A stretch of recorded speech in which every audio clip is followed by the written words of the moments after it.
Donc, nous sommes avec les étudiants d'Isabel Alvarado de l'Université de Concepción et donc en compagnie de Guillaume Aubin, Amira Jehan Khalfala et Wilfried Nsandé.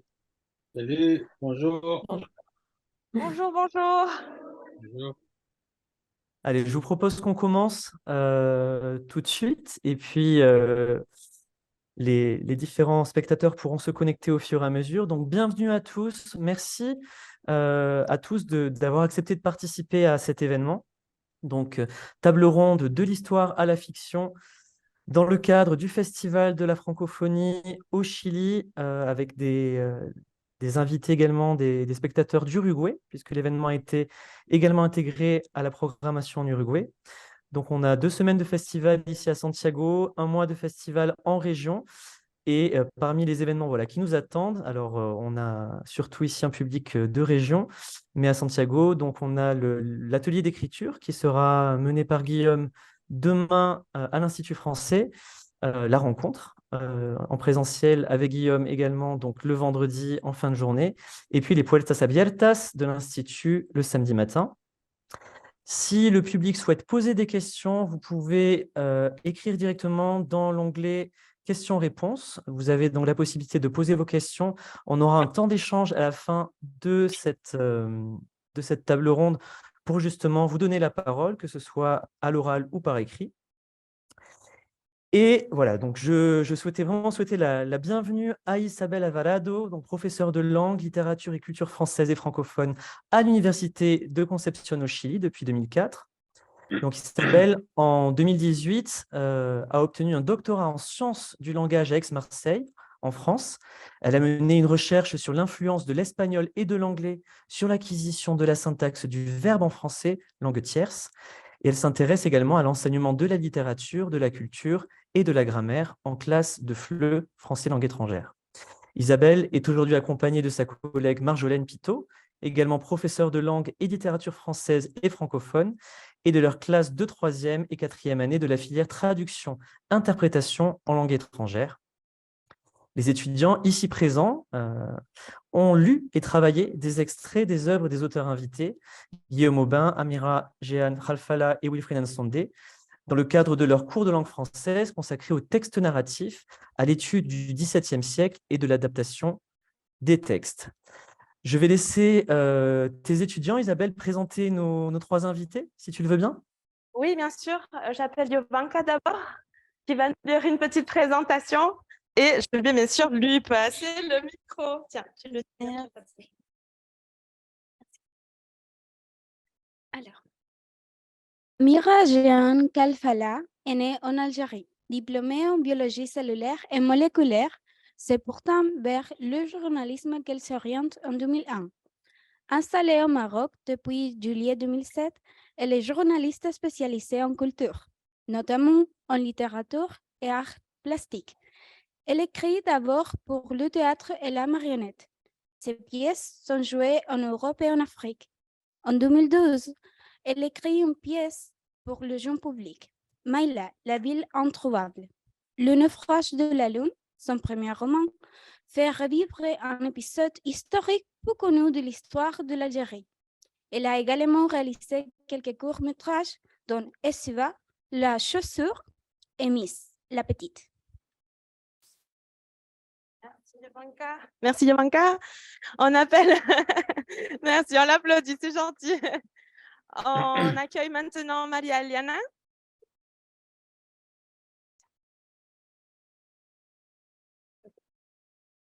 Wilfried Nsandé est écrivain musicien polyglotte.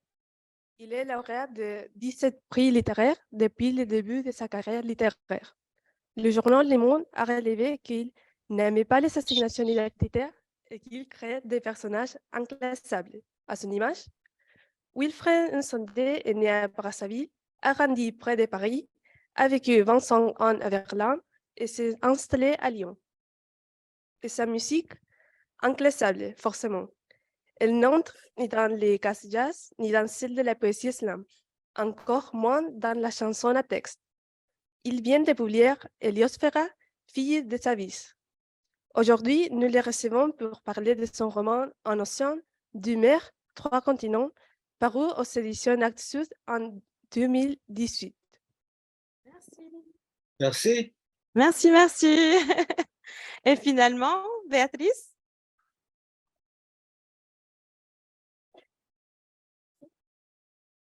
Guillaume Aubin a fait des études d'ingénieur. Il s'en est repenti pour devenir libraire. Et s'il fallait chercher des éléments significatifs dans son enfance, on pourrait mentionner les projets de sociétés utopiques dans la forêt qu'il avait imaginés avec ses cousins et ses cousines. Son premier roman est peut-être né de l'envie d'exorciser ou de revivre cette expérience. Guillaume Aubin est lauréat du prix du jeune écrivain 2015 et 2016, respectivement pour ses nouvelles Phosphorescence et Pancassion, publiées dans les recueils et couverts du Satan. Et la vie est une chose minuscule, aux éditions de Bûcher-Chastel. En 2017, il collabore avec le peintre Julien Desmonstiers dans le livre Peu, aux éditions de la Ménagerie, qui fait dialoguer leurs deux univers. Merci, Béatrice. Merci, merci. Valérian, si tu veux, on prend tout de suite le relais des questions. Alors, comme tu l'as dit, avec les étudiants, nous avons travaillé 3 extraits des romans. Attends, je vais me coller ça pour l'instant, comme ça, hop. 3 extraits, enfin plusieurs extraits des 3 romans. Et nous avons délimité 4 grands thèmes qui sont transversaux. Donc, du coup, tout le monde, là, les 3, vous pouvez répondre au premier thème que l'on va vous soumettre à travers des questions. Et ensuite, on a des questions plus spécifiques pour chacun et chacune. Le premier thème qui nous est venu en tête a un lien avec votre motivation d'origine pour écrire les romans, votre idée originale et votre connaissance du fait historique. Je vais laisser Tiale poser sa question. Comment avez-vous connu cet épisode de l'histoire? Quel est le point de départ historique de votre œuvre? Et pourquoi vous êtes-vous intéressé à cette période?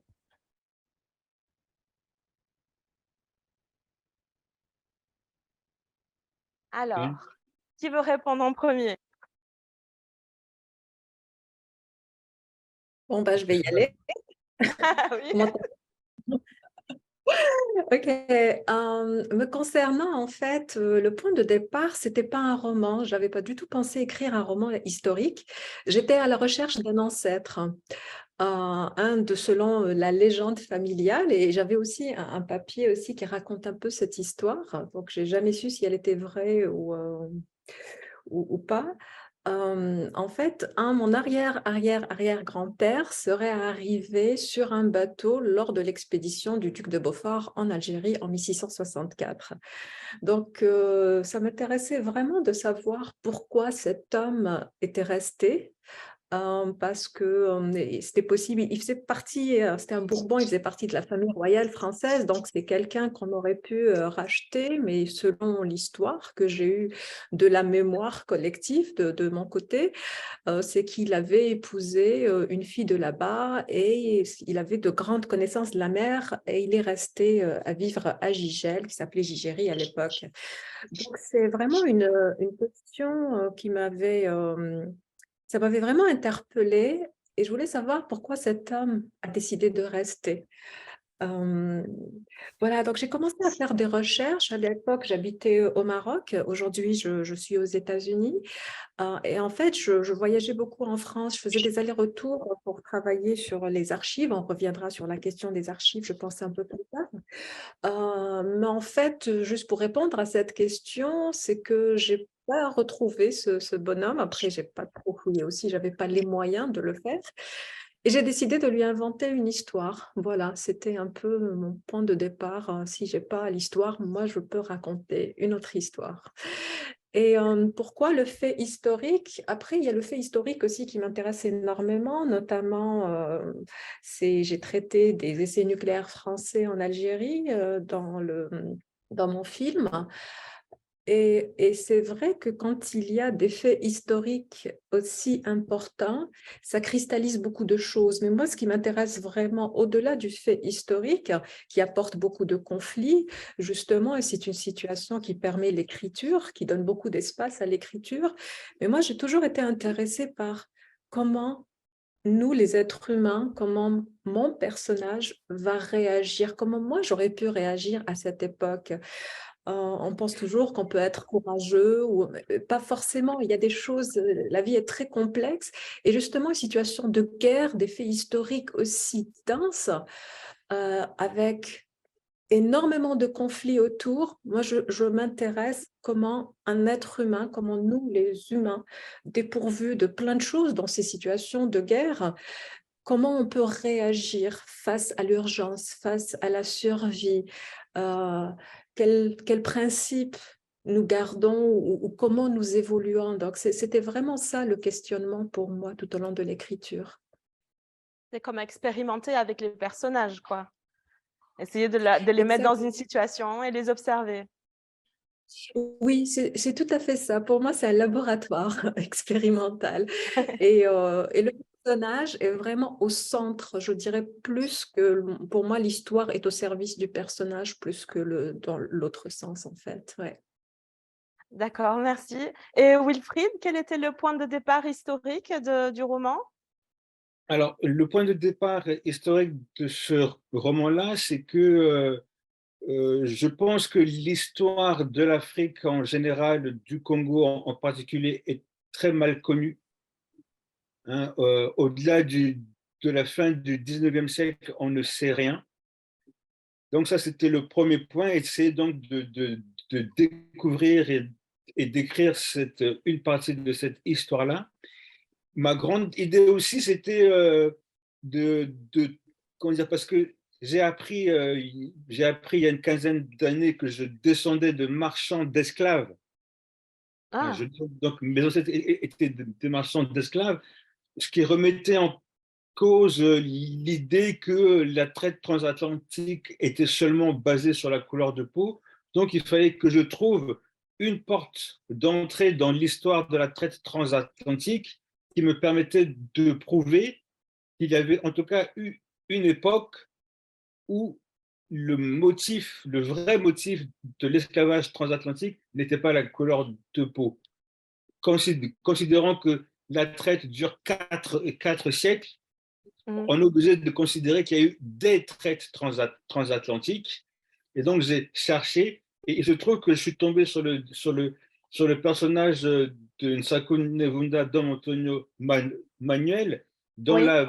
dont la vie est une preuve que, en tout cas, au XVIIe siècle, la traite transatlantique n'était pas encore raciste, puisque voilà, les documents qui parlent de lui attestent qu'il est monté sur un bateau, comme il était ambassadeur au Vatican, il est monté sur un bateau qui transportait des esclaves d'Afrique au Brésil, mais lui, même s'il avait la même couleur de peau que eux, n'était pas dans la cale, il était dans les parties supérieures.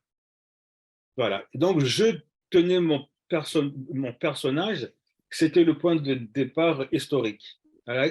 Qui me permettait d'avoir Ouais. un autre regard sur la traite transatlantique et d'en faire une présentation beaucoup plus complexe qu'une histoire entre des gens qui ont la couleur de peau blanche et des gens qui ont la couleur de peau sombre. Voilà, c'était vraiment le déclencheur historique. Oui, donc ce personnage historique devient le vecteur de cette préoccupation initiale. Et il vient le vecteur de cette préoccupation, il vient, son existence remet en cause nos certitudes sur l'histoire de la traite transatlantique. Et en plus, il se trouve que sa vie est un roman dans le sens où c'est une succession d'aventures et de péripéties.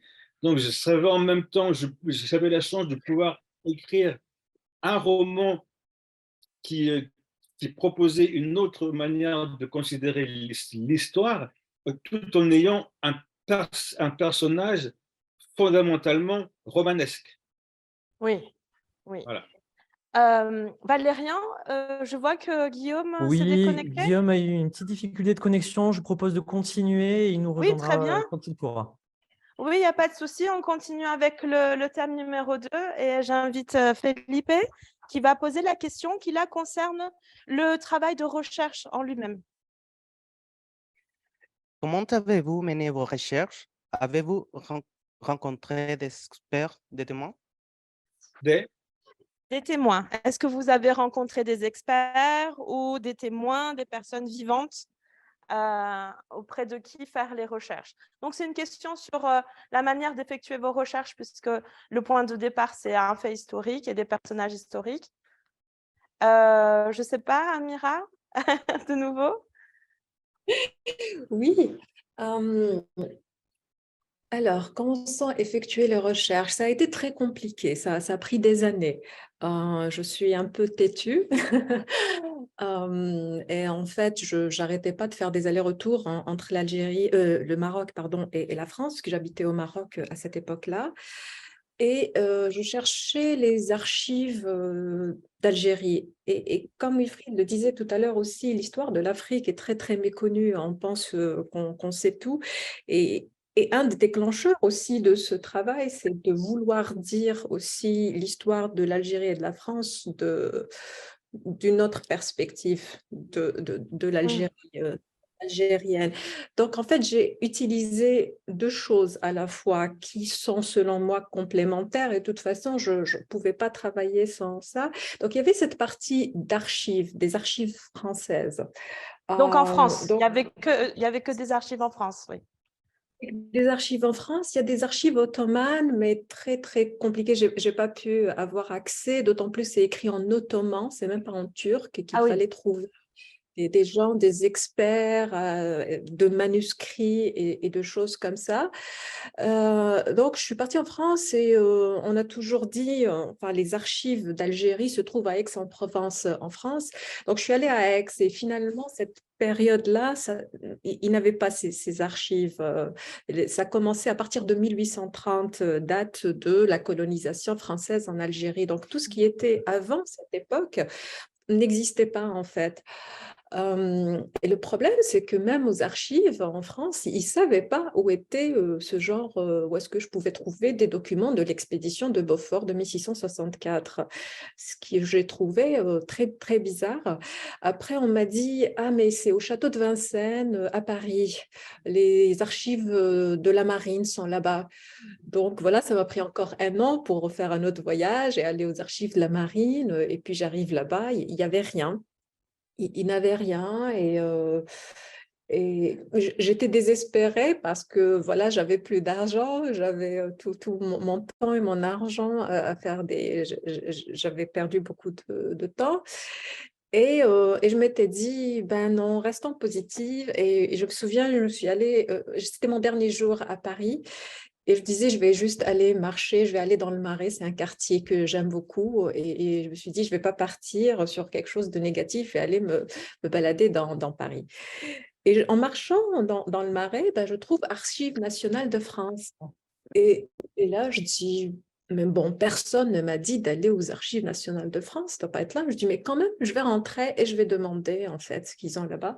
En fait, toute cette époque était là-bas, tout ce qui est sous Louis XIV était là-bas. Donc, j'ai trouvé l'expédition de l'Algérie et voilà, c'est arrivé comme ça.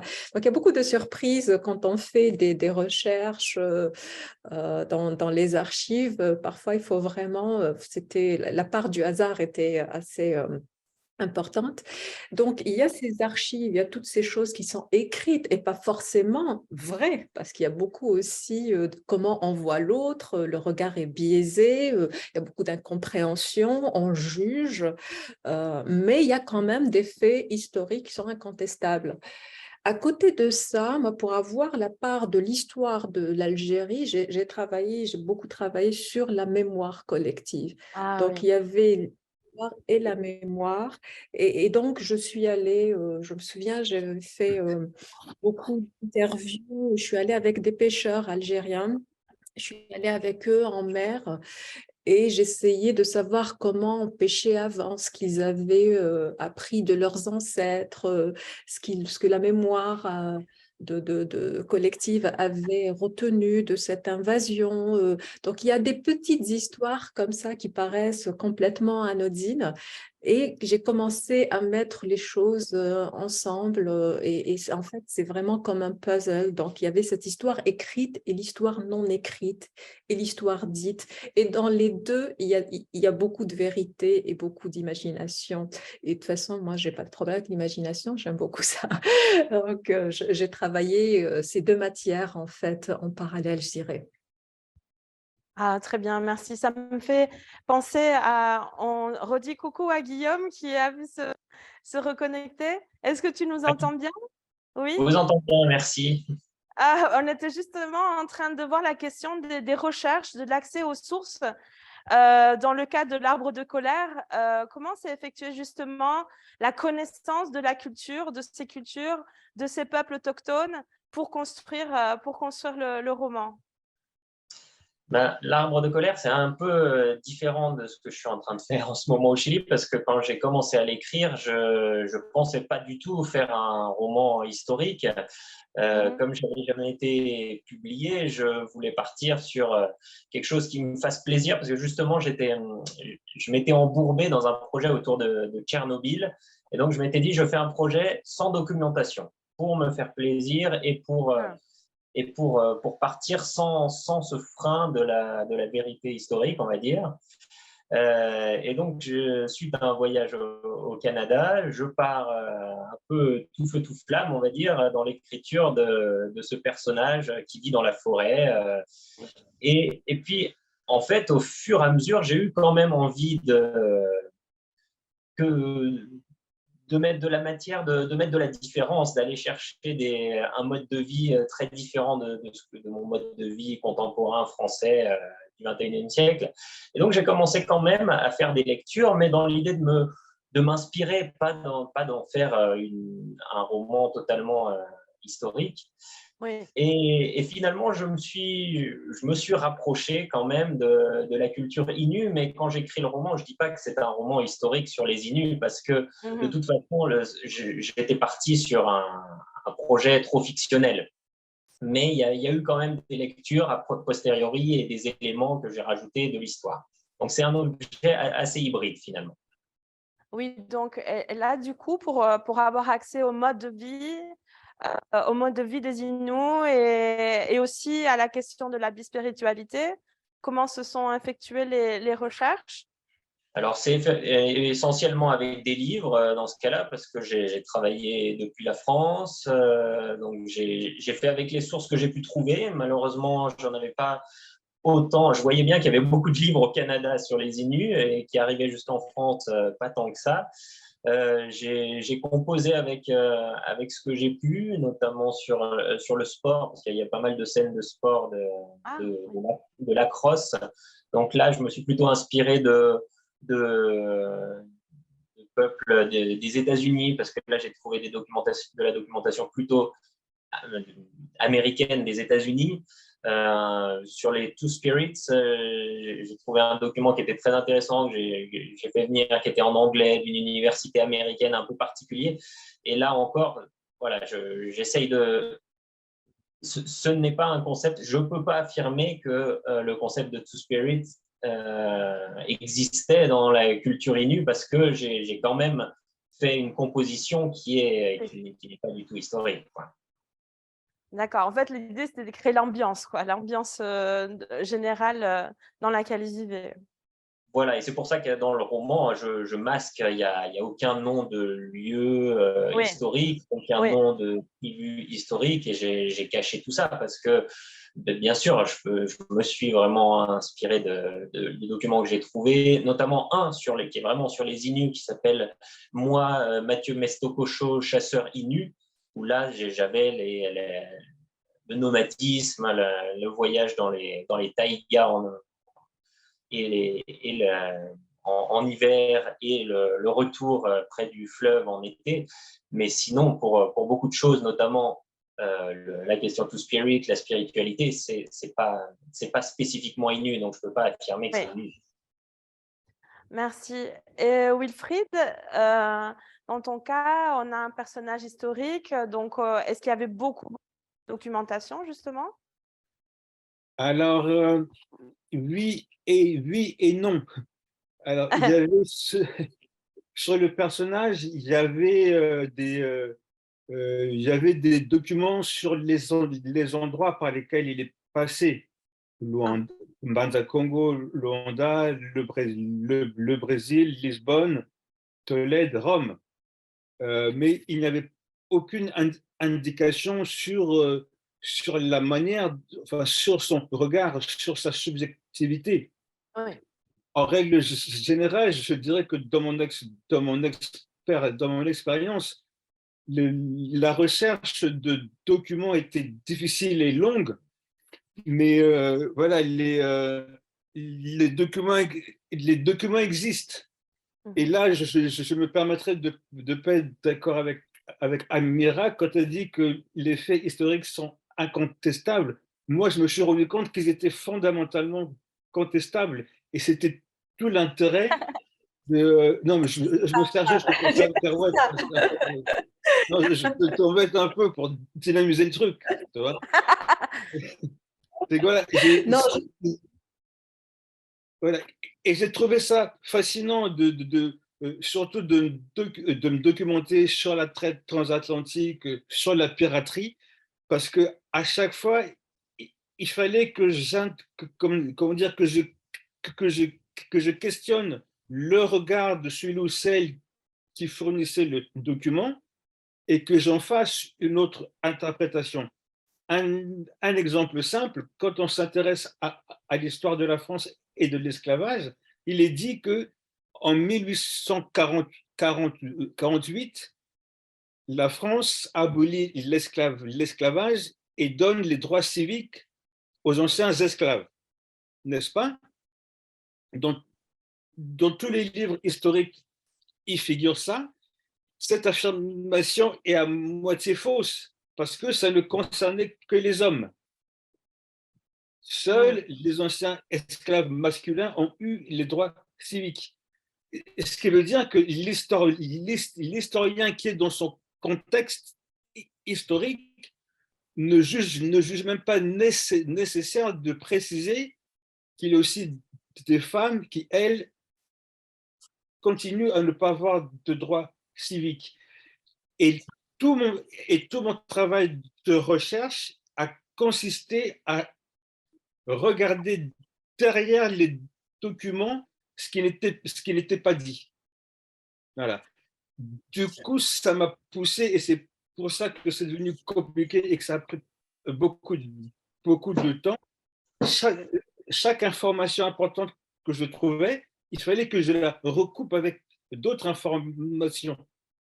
Voilà. Et je me permettrais de dire aux étudiants, quand vous faites des recherches historiques, c'est vraiment important de questionner le document, de questionner le fait. Parce que la manière dont les documents sont présentés ne sont pas si objectifs que ça. C'est tout l'intérêt de revisiter l'histoire. Oui, qui parle, d'où il parle, dans quel contexte? Amira? oui, je me permets juste de rebondir parce qu'il m'a un peu titillée. Et je le redis, au contraire, j'ai dit il y a des faits historiques avérés, comme je veux dire par ça, il y a eu effectivement une invasion en août 1664. Ça, pour moi, c'est un fait avéré. Mais après, les points de vue, et justement, et c'est pour ça que j'ai voulu écrire ce livre, c'est justement pour contester des choses. Et comme j'ai dit, dans la mémoire collective aussi, il y a du vrai, autant que dans les archives, et il y a du faux. Et c'est pour ça que recouper justement, relire aujourd'hui aussi à notre regard d'un autre lieu, ça c'est important, et ne pas, bien sûr, absolument pas prendre l'archive ou tout ce qu'on lit pour quelque chose de complètement vrai. Et qu'est-ce qui est vrai en fait? C'est quoi c'est quoi la vérité? Moi, ce qui m'intéresse, c'est vraiment la vérité de mes personnages. Mais l'histoire, bien sûr, on travaille toujours sur l'histoire et on découvre toujours des choses nouvelles. Bien sûr que c'est très contestable ce qu'on trouve comme matière écrite. Oui, Juste...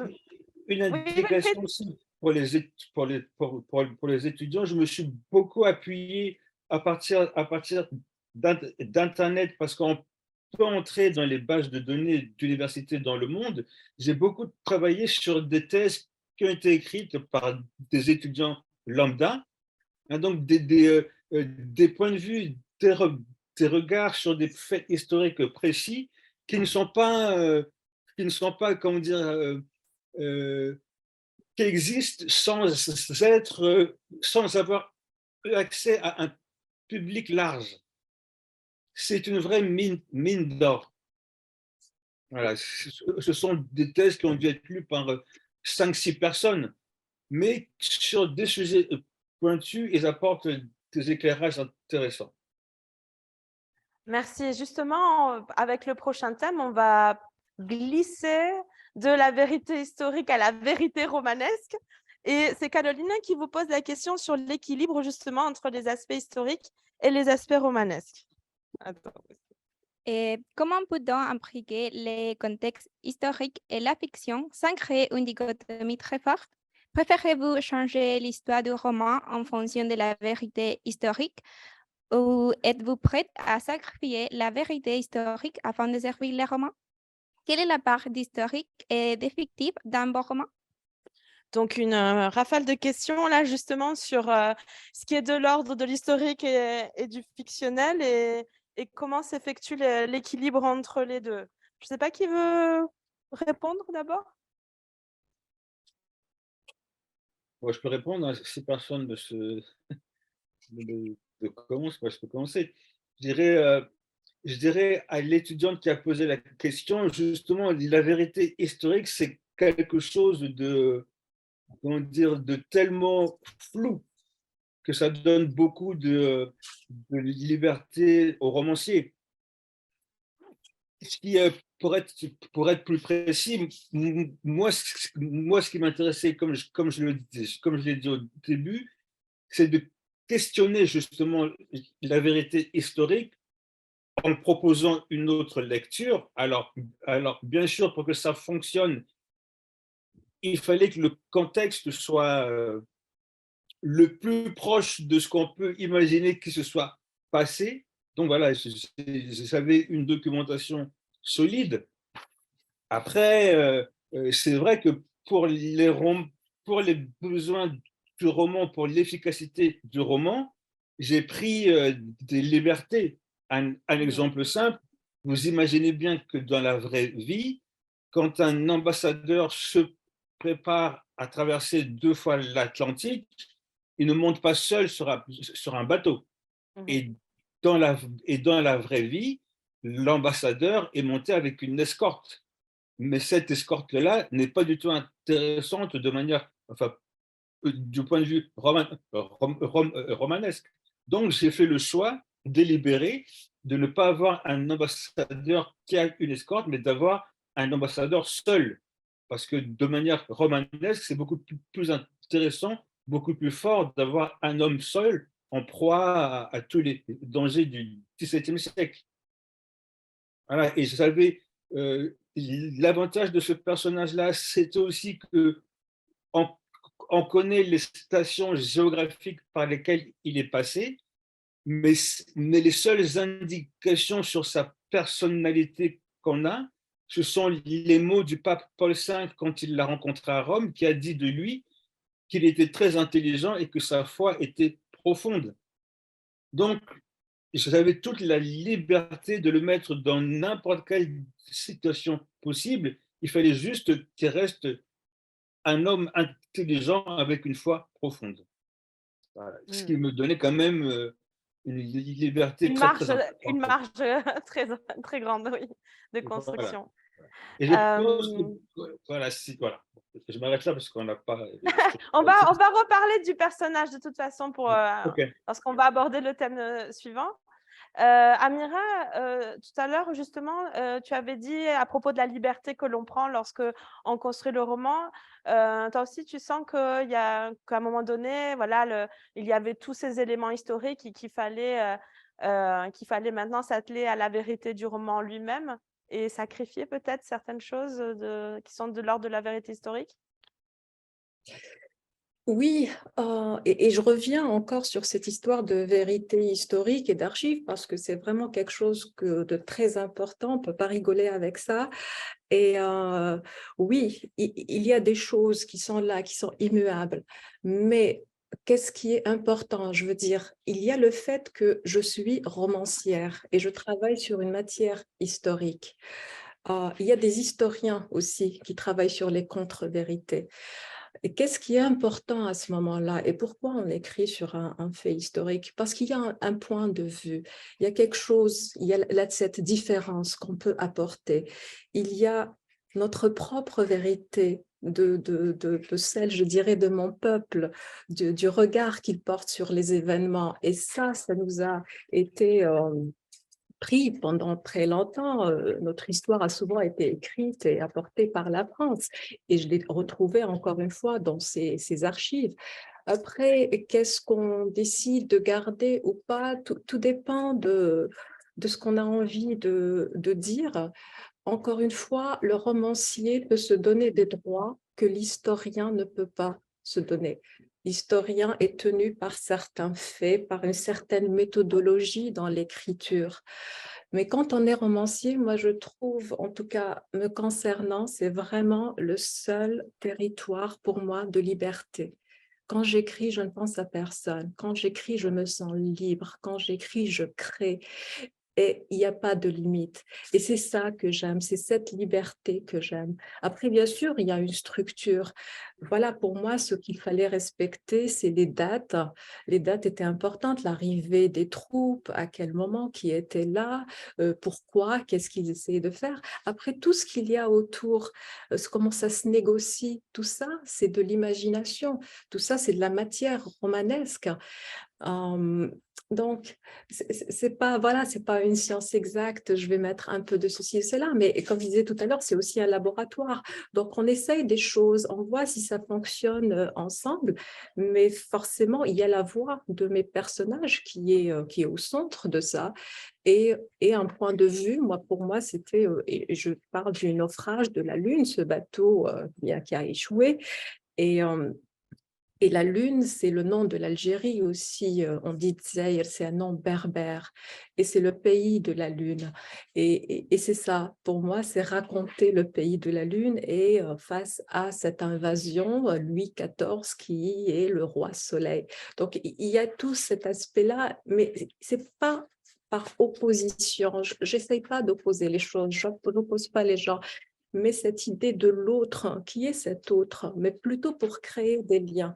Donc voilà, ça c'est un peu, c'est beaucoup de choses à la fois, mais je dirais que pour moi, le plus important, c'est mon personnage et comment il se construit au sein de ces événements historiques. Merci.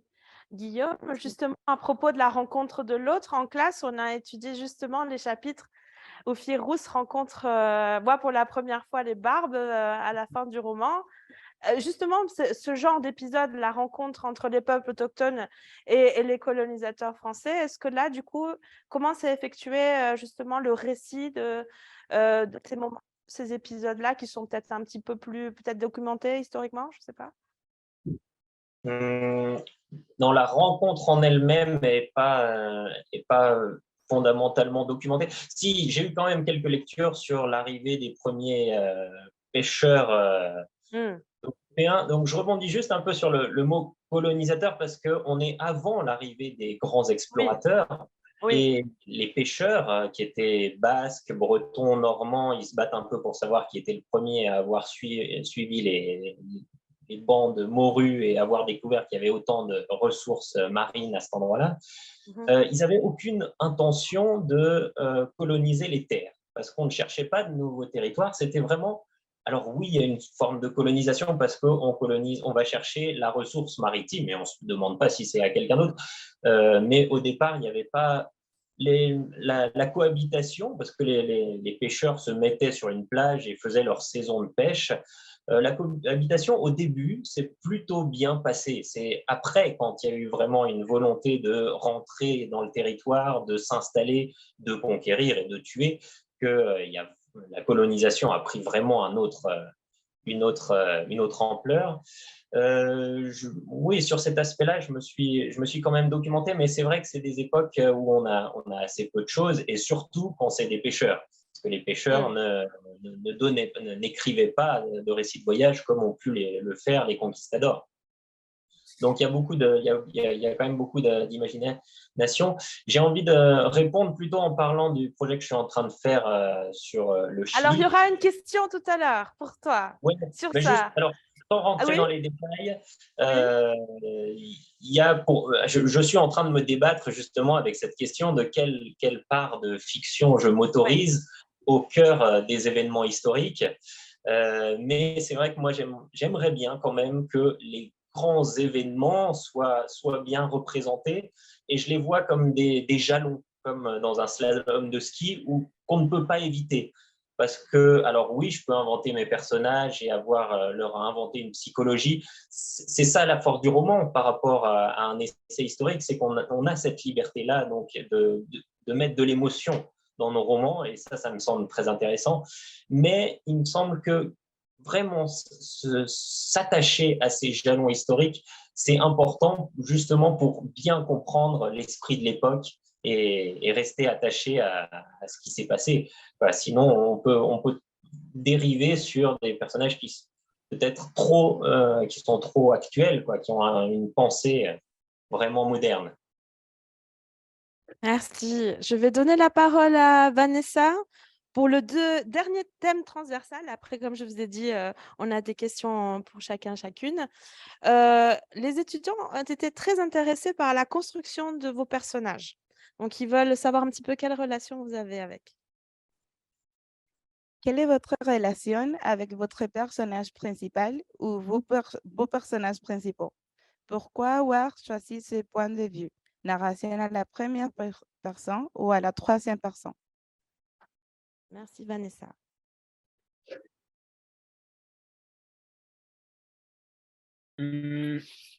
Alors, je commence? Vas-y, Wilfried, oui.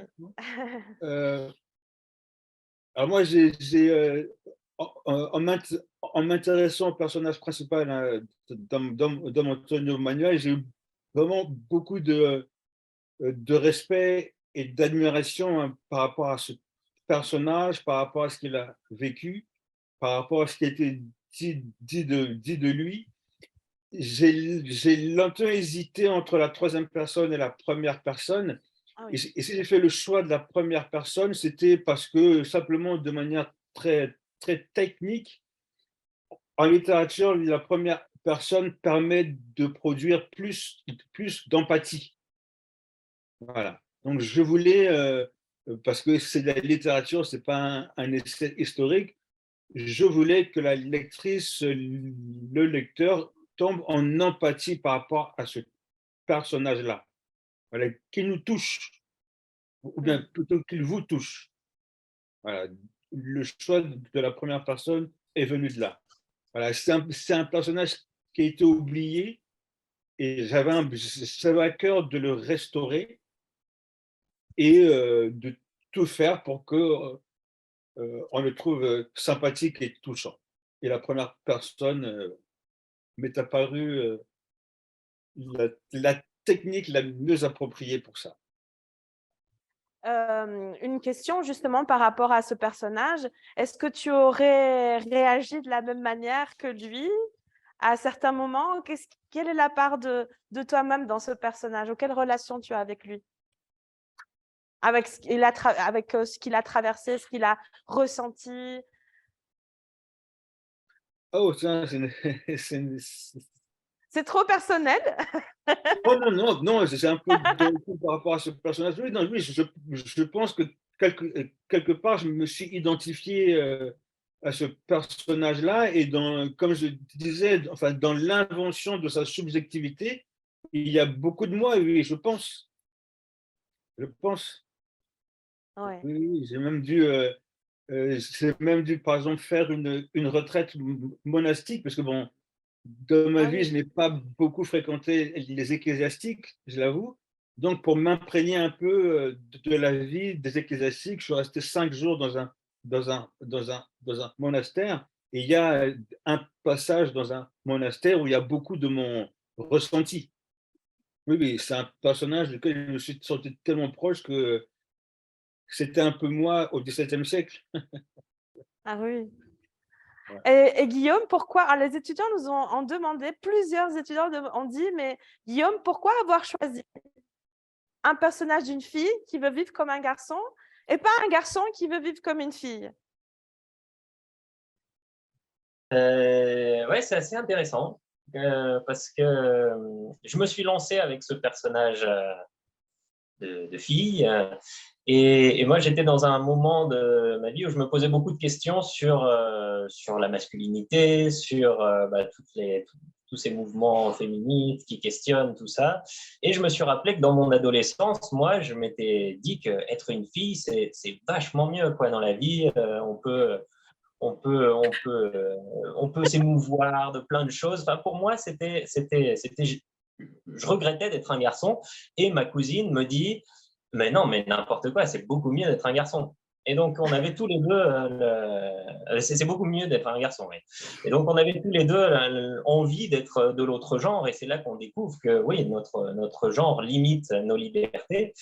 Et donc, j'ai pris ce personnage qui est un peu un miroir de moi, qui arrive à l'adolescence et qui regrette de ne pas être un garçon, ou en tout cas qui est plus attiré par des activités de garçon.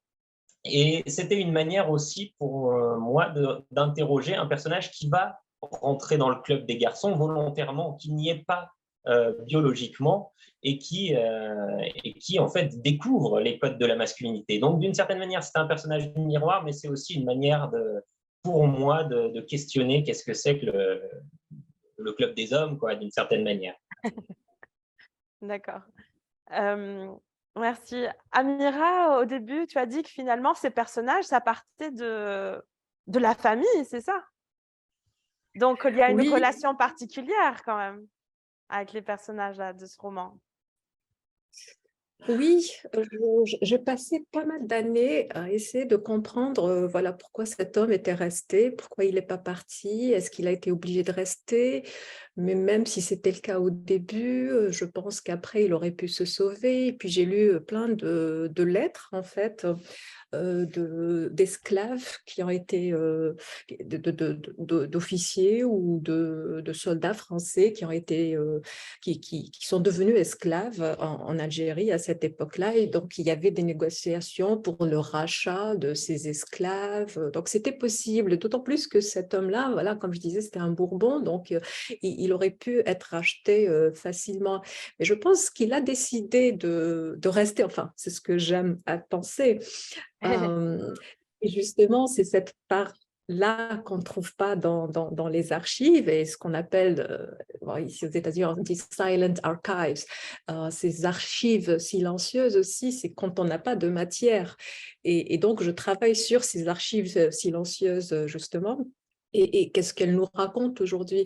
Et une des lettres, quand j'étais aux Archives nationales de France, il y a une des lettres que j'ai trouvée très touchante et enfin très intéressante. Il y avait un des généraux de Louis XIV qui se plaignait parce qu'il y avait un des médecins qui était parti de France et qui a décidé de, comme on disait à l'époque, de se faire turc. Et donc, il a déserté. Il a déserté l'armée française et il est allé du côté, on disait des Turcs, bon, pas turc, hein, ce n'était pas le cas. Et puis, il est devenu musulman. Et ce général ne comprenait pas.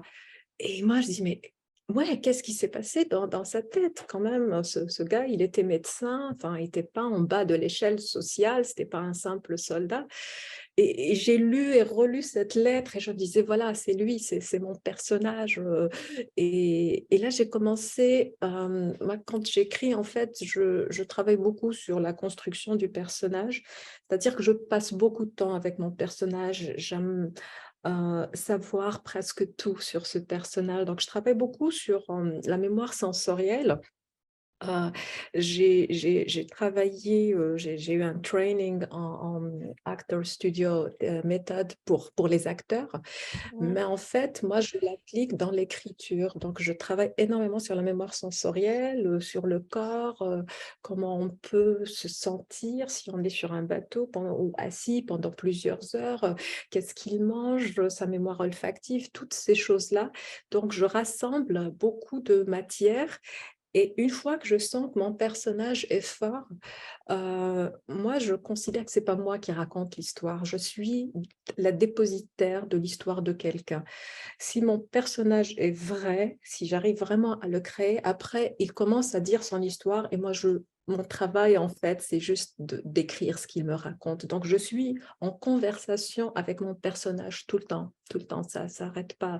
J'écoutais de la musique baroque, enfin, j'étais dans cette époque, je vivais dans cette époque tout le temps pour essayer de comprendre, d'avoir les sonorités, d'avoir qu'est-ce qu'on mangeait à l'époque. Donc, toute cette matière-là était nécessaire parce pour revenir à la question du départ, justement, toute cette matière-là, elle est aussi importante pour la construction du personnage, même si elle ne se trouve pas de façon directe et dite et écrite dans le roman, elle fait partie du personnage, de comment il peut réagir ou parler ou sentir les choses. Merci. Justement, Amira, la prochaine question est une question un peu technique, mais qui est intéressante également. C'est Valentina qui va la poser. Pourquoi avez-vous décidé de construire votre roman en alternant du moment de l'histoire? Pardon, Pourquoi avoir choisi de construire le roman en alternant deux moments de l'histoire, deux époques, deux dates différentes? Oui, en fait, la structure du départ, c'est deux dates et peut-être aussi deux lieux différents. Oui. Au début, quand j'ai structuré le roman, il y avait le livre de la mer et il y avait le livre de la terre. Et donc, toute cette première partie avec les bateaux, l'expédition, on est en mer, qu'est-ce qui se passe en mer, et le rapport à la mer, les pêcheurs aussi, et je pense que les gens de ma ville aussi, ils ont été fascinés par ce personnage aussi, il a vraiment existé, et j'aime penser qu'il a vraiment existé, c'est parce que aussi eux, c'est des gens qui aiment la mer, qui sont tournés vers la mer, et il y a quelqu'un qui arrive avec des connaissances extraordinaires, et d'autant plus qu'il y avait aussi des découvertes scientifiques nouvelles à l'époque, comme la découverte des micro-organismes, qui semblait complètement quelque chose de complètement ridicule pour des scientifiques, d'autant plus que ça a été découvert par un tisserand et tout ça. Donc voilà, et il y a tous ces éléments-là, et d'être sur deux temporalités, enfin c'est la même, c'est juste qu'on est 15 ans plus tard, ça permet de prendre de la distance et de voir, parce que moi vraiment ce qui m'intéressait, ce que je voulais questionner, pourquoi cet homme est resté dans cette ville, pourquoi il n'est pas parti, peut-être qu'il est parti. Donc de voir avec le temps qui passe, on voit l'usure du temps, on peut voir un peu le passé différemment. C'était, je dirais, pour multiplier les points de vue, parce qu'il y a deux lignes narratives, et aussi avec ces deux temporalités, il y a l'intériorité de Jean-François qui devient Mahmoud, et aussi, je ne sais pas si vous avez remarqué, aussi tous les personnages pratiquement ont deux prénoms, ont des noms, ils sont entre deux religions, parfois c'est ni un homme ni une femme. Donc on est entre deux mondes en fait, et on se balance entre ces deux mondes, et chacun cherche sa voie. Donc Christian qui est plus chrétien, mais est-ce qu'il l'était vraiment au départ, qui se convertit, mais est-ce une vraie conversion, la conversion de Mahmoud aussi qui était pas une vraie conversion. Donc voilà, ce qui m'intéresse, c'est vraiment comment on peut vivre entre deux mondes, entre deux religions, entre la mer et la terre, entre la France et l'Algérie, en deux cultures, et quel est le lien en fait qui rassemble. Merci beaucoup, Amira. C'est Juan Pablo qui va formuler la question pour Guillaume. Bonjour. Bonjour. Guillaume, pouvez-vous nous parler de votre projet actuel, celui qui a comme fond historique la période de la guerre de pacification de l'Araucanie? Merci, Juan Pablo. Oui, bien sûr. Donc là, je suis au Chili avec l'idée d'écrire un roman sur la pacification de l'Araucanía, parce que j'ai vécu un an au Chili entre 2018 et 2019, et c'est là que j'ai découvert l'histoire du peuple mapuche et la colonisation, mais aussi que l'armée chilienne avait colonisé le territoire mapuche du Chili, ainsi que l'armée argentine également de son côté, a colonisé et a volé les terres du peuple chilien. Donc, pour l'instant, j'ai encore rien écrit, mais j'aimerais bien me focaliser sur les années 1850, au moment où la révolution industrielle se fait tellement forte et l'envie de terre, l'envie de développement économique devient tellement forte que, d'une certaine manière, on ne se satisfait plus de rêver d'une christianisation des Mapuches et qu'on va passer à un autre niveau, on va accélérer l'histoire et on va envoyer l'armée. Mais il y a toujours une connivence entre les particuliers qui vont s'infiltrer en territoire mapuche pour essayer de tromper les Mapuches et leur acheter des terres, et la vision plus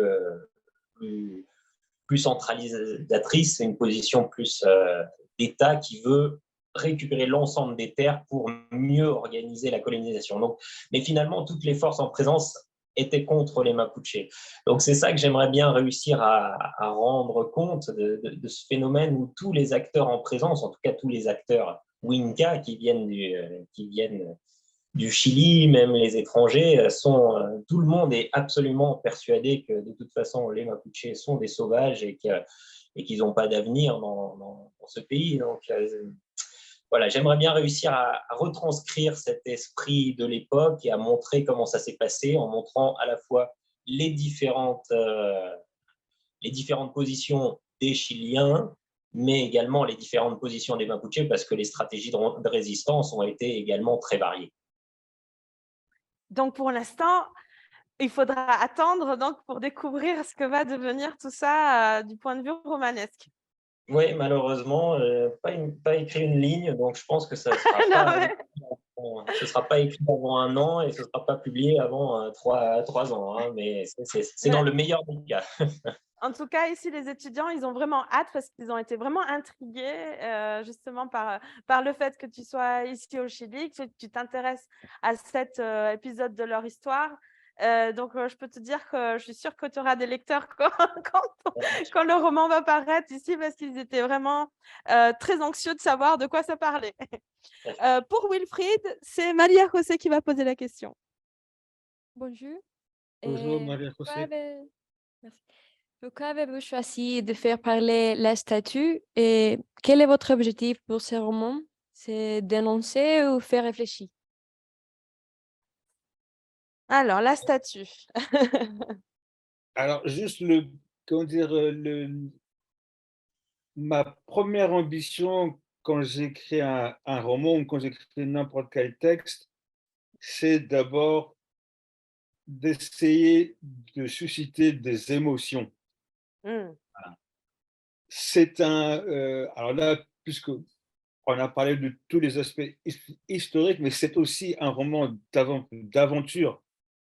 Voilà. Et c'est un roman où j'ai envie qu'on ait peur, où j'ai envie qu'on soit touché, voilà, qu'on vive une expérience émotionnelle la plus intense possible. Après, oui, effectivement, ça me plaît beaucoup de proposer une autre lecture de l'histoire. Voilà, puisque voilà, je parle de la traite, encore une fois, de la traite transatlantique, sans parler des couleurs de peau. C'est pas mal quand même, c'est rare. Voilà. Si j'ai fait le choix de faire parler la sculpture, c'est que la sculpture est donc à Rome. Elle existe vraiment, je l'ai vue. Elle est à Rome depuis janvier 1608. Et le fait de la faire parler, ça me permettait d'assumer un point de vue du XXIe siècle. Voilà. C'est un roman historique, mais c'est une histoire qui est racontée par quelqu'un au XXIe siècle. Voilà, c'était peut-être parce que je me sentais pas, je me sentais pas inventer une perception du XVIIe siècle. Ça, j'en étais pas capable, je ne voulais pas. Donc, c'est quelqu'un qui nous raconte cette histoire à partir de maintenant, même si la personne est morte depuis longtemps. Mais voilà, c'était socialisé de telle manière que pour moi, il n'y a pas de problème à ce que les morts parlent. Voilà. J'aime beaucoup les paroles d'outre-tombe. Voilà. Donc, oui, c'est une parole d'outre-tombe qui a aussi le recul, non seulement historique, mais aussi le recul, je dirais, spirituel de quelqu'un qui est encore humain, mais qui ne l'est plus et qui est un peu au-dessus de ça. Mais ça a été long, ça a été long pour moi à trouver ce point de vue-là, et il a fallu que j'apprenne à l'écrire, hein. Ça n'a pas été simple. Mais au final, j'en suis assez fier, j'avoue. Oui. Valérian, nous en avons terminé avec nos questions. Est-ce qu'il y a des questions des personnes qui sont connectées? Oui, il y a des questions. Une question, donc, première question. Quel est le rapport destiné à Guillaume, hein, à Guillaume Aubin? Quel est le rapport entre la fiction et la réalité, et que peut être le danger ou l'avantage de la fiction dans la vie courante? Dans la vie courante. Est-ce que, si je comprends la question, c'est quel est l'avantage de lire de la fiction ou de se croire dans une fiction? Alors, je peux permettre à la personne qui a posé la question de parler. Donc, ce que je vais faire tout de suite pour préciser. Mais je peux répondre à la première partie de la question. Effectivement, l'avantage de la fiction, c'est, comme disait Wilfried, c'est de susciter une émotion, alors que les historiens sont beaucoup plus attachés, quand ils proposent de lire l'histoire, sont beaucoup plus attachés à une méthode, ils ne peuvent pas rentrer et imaginer la psychologie des personnages autant que peuvent le faire les romanciers. Et je trouve que les deux sont... Les romans ne sont pas meilleurs que les essais historiques, mais ça permet d'aborder des époques et essayer de comprendre les faits depuis l'individu, depuis l'intérieur, depuis ce qu'on ressent. Et ça, je trouve ça à la fois intéressant pour comprendre l'histoire, mais c'est aussi intéressant pour l'écrivain, l'écrivaine qui écrit son roman, parce que ça lui permet, c'est un bon prétexte pour se projeter dans une autre époque qui pense différemment, où les choses ne se vivent pas de la même façon, et donc de relativiser aussi ce qu'on vit. C'est aussi un apprentissage pour celui qui écrit. Merci Guillaume. Wilfried, je vois que tu voulais réagir également. Oui, j'aimerais me permettre de réagir à cette question, parce que voilà, moi qui travaille maintenant depuis quelques années avec les scientifiques, physiciens, océanographes, éthologues, et ainsi de suite, tous vous expliquent, par exemple, les physiciens vous expliquent, donc, qui travaillent sur la matière, hein, sur ce qui existe, vous expliquent qu'ils ne comprennent que 4,8% de ce qui existe dans l'univers. Voilà. Rationnellement, ils ne peuvent appréhender que 4,8% de ce qui existe. Le reste, il faut de la fiction pour ça. La fiction est absolument nécessaire. L'imaginaire, le ressenti, parce que, encore une fois, rationnellement, on ne comprend quasiment rien. Merci Wilfried. Je ne sais pas si donc Dadi Makassi veut préciser quelque chose. Oui. Oui, justement, je m'appelle Dadi Makassi depuis Nairobi. Alors, ma question était juste au niveau du lecteur. Je voulais juste savoir quel peut être l'avantage du lecteur, celui qui est plus addict aux fictions. Y a-t-il des dangers que peut être ces dangers peut-être dans la vie courante, dans la vie que nous menons actuellement? Et l'autre point, peut-être, est de savoir si aujourd'hui, est-ce qu'elle est écrire des fictions, est-ce que ça paye? Merci. Merci pour cette question très concrète, mais on a envie de savoir, effectivement. Qui se lance?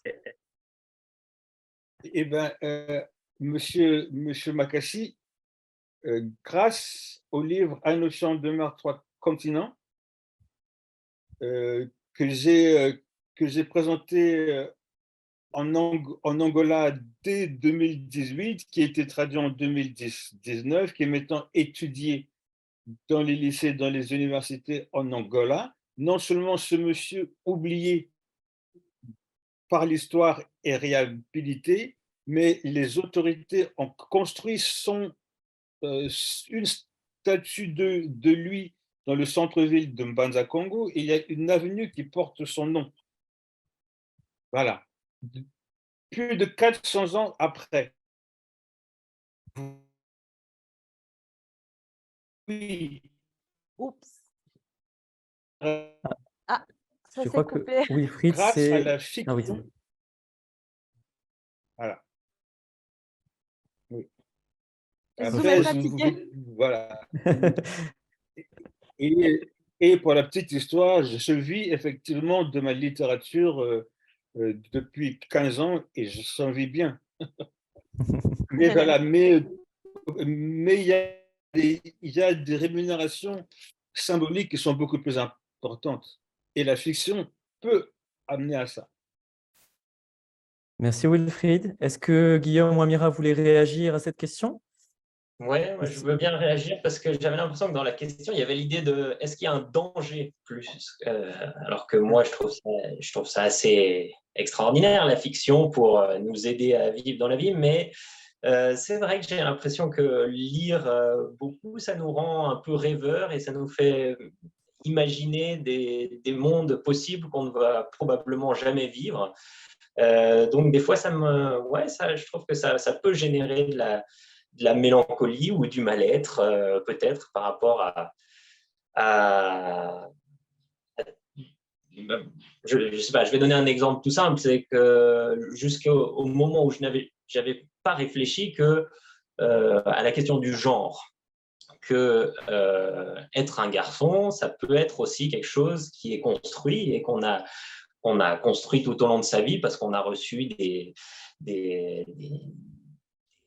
pressions de la part de l'extérieur, parce qu'on a vu la télé, etc., et qu'on est devenu comme ça. Et puis à partir du moment où on se rend compte que peut-être que c'est une fiction, on aurait pu être quelqu'un de tout autre, et c'est un peu vertigineux. Donc peut-être que le danger, c'est ça, c'est le vertige des possibles, alors que le monde dans lequel on vit, c'est quand même un monde où on est bien ancré sur Terre. Mais j'invite quand même tout le monde à lire parce que c'est vraiment assez merveilleux, ça ouvre beaucoup de possibles. Merci Guillaume. Amira, tu avais un commentaire? Moi, tout ce que je peux dire, c'est que nous sommes des êtres de fiction. Nous ne pouvons pas vivre sans fiction. De toute façon, tout est fiction. Tout ce qui nous entoure, justement, c'est question du genre ou autre chose. Et ce qui nous différencie des animaux, c'est notre capacité à imaginer des choses ensemble et d'y croire.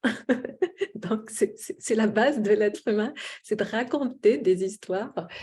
Et peut-être que je terminerai sur cette histoire que je trouve juste extraordinaire. C'est un très beau texte de Le Guin, qui était autrice et anthropologiste. Et I think something like Gathering Stories, un texte sur... en fait, elle dit qu'on pense que dans le paléolithique et bien avant, les gens mangeaient de la viande, et on voit sur les grottes, c'est la chasse aux mammouths et tout ça. Et ce qu'elle dit, en fait, son argument, c'est que les gens, c'était des chasseurs-cueilleurs à l'époque, ils ne mangeaient pas de viande. Mais ils allaient chasser le mammouth pour raconter des histoires.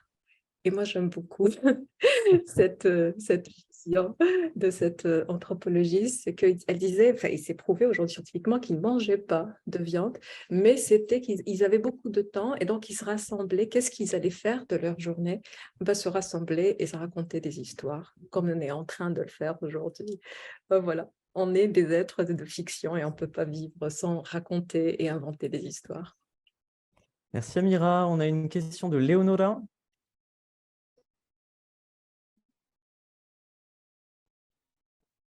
On t'écoute, Léonora. Merci, je m'appelle Léonora. OK? Oui, Ça on va? t'entend. Très bien. OK. Merci beaucoup pour les présentations. C'était très, très intéressant. Donc, j'ai une petite question à Amira. Amira, vous avez commencé par dire qu'en écrivant, vous imaginez une situation où vous allez à la mer avec les pêcheurs et là, vous commencez l'histoire. Donc, comment est-ce que vous faites ça exactement? Parce que je pense que cela exige beaucoup d'imagination et la créativité. Merci. Merci Léonora.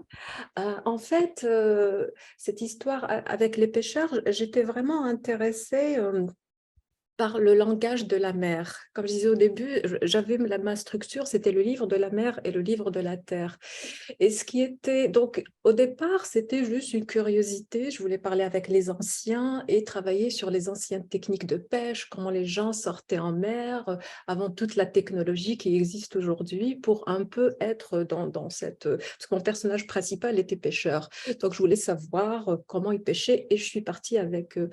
Et ce qui m'avait... Et au-delà de ce que j'ai appris sur les techniques de pêche anciennes, j'étais scotchée par le fait qu'ils ont commencé à parler une langue que je ne comprenais pas, une sorte de lingua franca. En fait, c'était la langue de la mer. C'était plus du tout, enfin, je viens de cette région, j'ai grandi dans cette ville. Donc, quand on se parlait, avant d'aller en mer, on se parlait une autre langue qui est un mélange de beaucoup de choses, d'arabe, de berbère, d'ottoman, d'italien et d'espagnol. Mais quand on était sur ce bateau, moi, je comprenais rien. Et je disais, mais vous parlez en quelle langue? Et il me disait, mais en fait, c'est la langue de la mer. Et quand il rencontre des pêcheurs italiens, ben, ils se comprenaient parfaitement, ils pouvaient parler.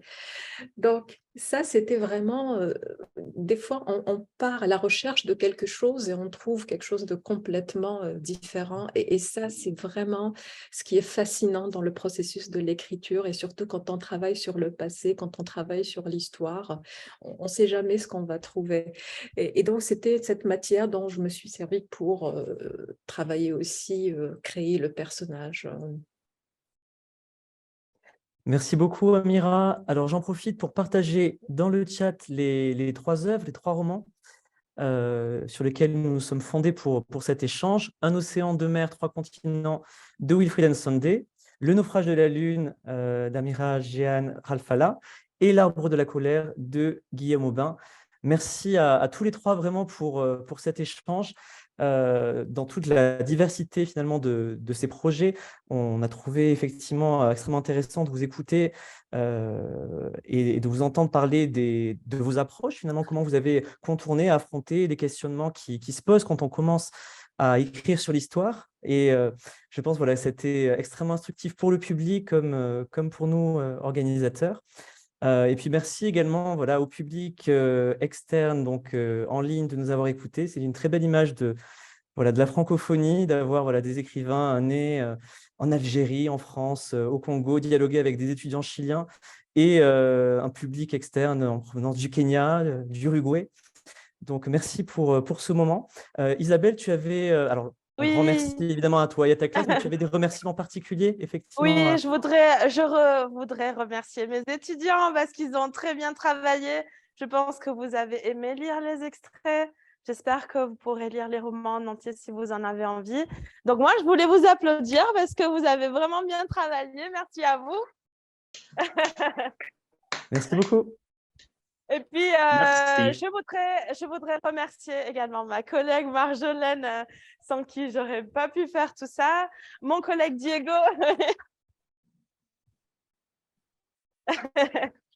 Notre collègue Diego Avila qui est parti, mais qui nous a aidé également à monter la table ronde. Et Camilla aussi, qui était là vendredi, qui a remplacé ma collègue. Donc, bravo.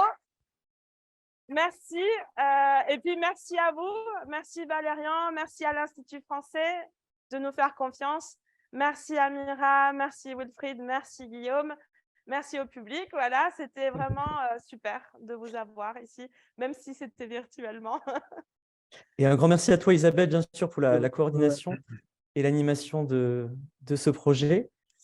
Une petite information peut-être, donc l'événement, enfin la table ronde sera mise en ligne prochainement sur la chaîne YouTube de l'Institut français du Chili, si vous souhaitez revoir cet échange. Nous avons également le plaisir d'accueillir Guillaume pour la suite du festival à 2 reprises.